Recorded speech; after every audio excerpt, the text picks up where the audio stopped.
Life moves pretty fast. You don't stop and look around once in a while, you could miss it. All right, a dream team. I have to say that one of the must be nices that we've received here in Sheboygan since our move almost 2.5 years ago is that we have a dream team here in Sheboygan of families that we have met that are now assembled.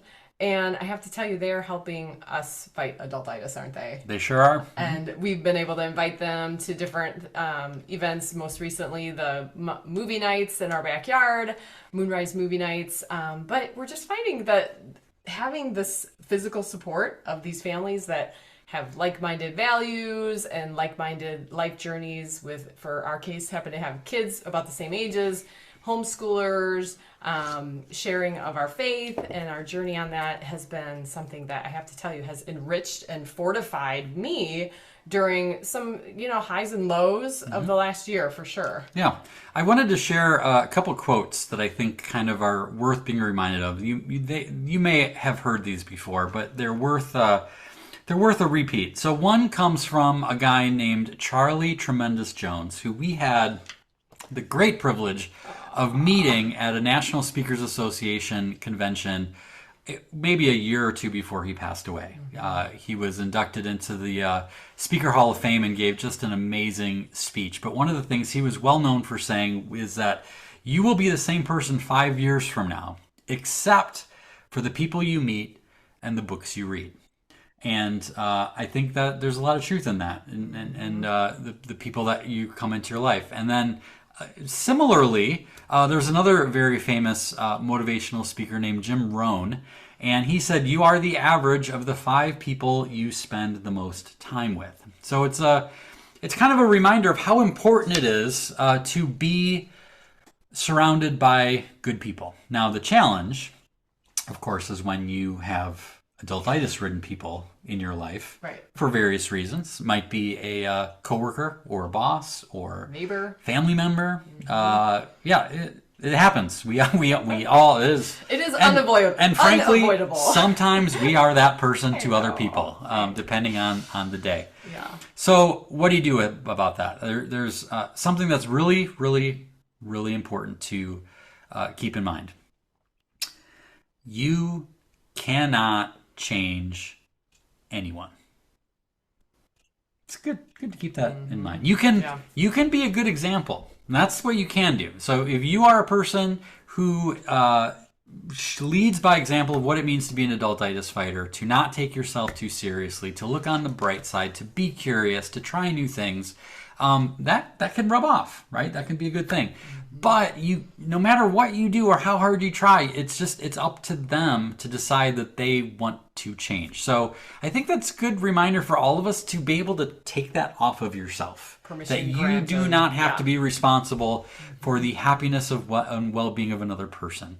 And frankly, what you need to be mindful of is limiting your exposure to the people who bring you adultitis, whether they are energy vampires or negative Nellies or, I meant to put this one, the Debbie Downers of the world, right? Which, frankly, is easier said than done, right, Kim? Right, especially if they live in your household. You're not going to avoid people who you live with, but there is something to be said about counteracting the negativity with positivity, right? So especially if it's someone you are spending time with on a regular basis, how can you counteract that negative energy and negative adultitis that does play an effect on you? How can you counteract that with some proactive measures? And I think what's important is you don't have to be a jerk about it. You just be intentional about just if they invite you to do things actually I'm busy that night, or just kind of avoid it as much as you can. You don't have to burn any bridges. You don't have to be a jerk. For the people in your life, maybe you have a toxic friendship or relationship that is really doing you no good.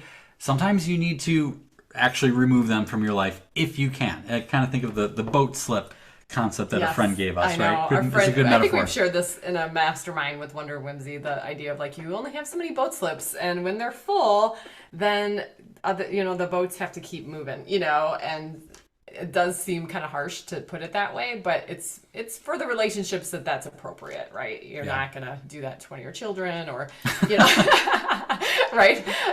Well, if it's the bad one. But there are people in your life that can get Salin. You could just wave them goodbye and have a good ride, right? Yeah. But as you mentioned, we can't avoid it completely. And so what's important to do is make sure you bolster your own self with a variety of really cool people. So where do you get those? Maybe you already have a partner in crime or two, which is great. You need to appreciate them and spend time with them. But if you're looking to add to the team, if you're looking to draft some new ones, there's a few ideas that I came up with. Okay, typically a church. Sometimes, usually, that not every person at a church is a good person, but believe it or not. But in general, good people kind of congregate to church. Also, similar like nonprofit organizations, as Steve was talking about, his volunteer work. I mean, people that help kids, people that are volunteering their time usually are pretty good people. So you can put yourself out there and volunteer for an organization that you feel strongly about, and you're probably going to come in contact with some pretty awesome people. So that's one thing you can do. And frankly, if you look at that compared to like a bar versus a kids camp, like you can find some gems in the bar, but more generally, you're improving your odds. A denser opportunity. Yeah, you got a better shot. Yeah.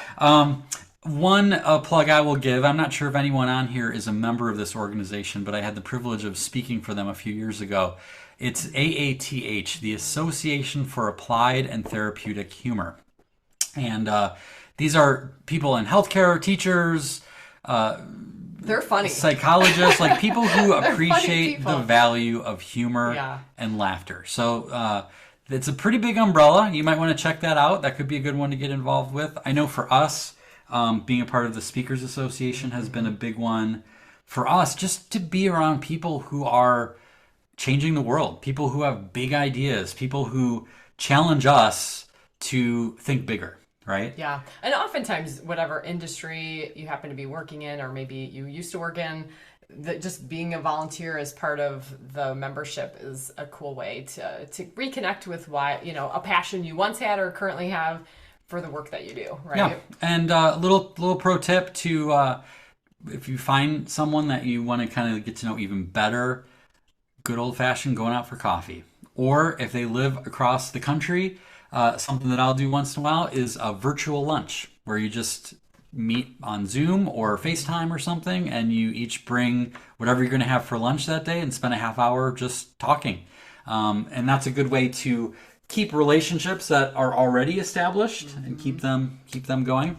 And I guess we'd be remiss to not to if we didn't mention being a part of the Escape Adulthood League, which you needed to get into to get the Zoom link. It's a free community that we have. It's filled with awesome people. So commenting on other people's posts, sharing your own stuff is a good way to connect with one another. And then, of course, if you want to go super deep, Wonder and Whimsy Society is there for you as well. We do a lot of mastermind meetings, and we do ice cream socials and game nights on Zoom. We have people from all over the country, and this year we've been doing more in-person stuff as well. So yeah, and if you've been a part of the Escape Adulthood Summit, you've experienced the people that are part of this tribe of adultitis fighters, whether they're Wonder and Whimsy or not. I have to say, I mean, I say this to people all the time, but I'm not exaggerating. These are you guys. This group of adultitis fighters, these are like the best people in the world. They're just like the coolest people. And the thread that binds us all is just a little different for each person. So it's kind of hard to articulate sometimes, but there's just a playfulness, there's a whimsy and wonder that we all appreciate, that childlike spark that we want to keep alive. So we love you guys, and we're always bragging on you to people, especially our fellow speakers, because they're like, what's this group? They're so jealous. What's this They're group like, that you have? Must be nice. Must be nice. All right. So, Well, it's pretty bad. hopefully that is helpful to give you, good reminders and maybe an idea to bring some more adultitis fighters into your life to help boost you when you're having a bad day. Hope it's been useful. But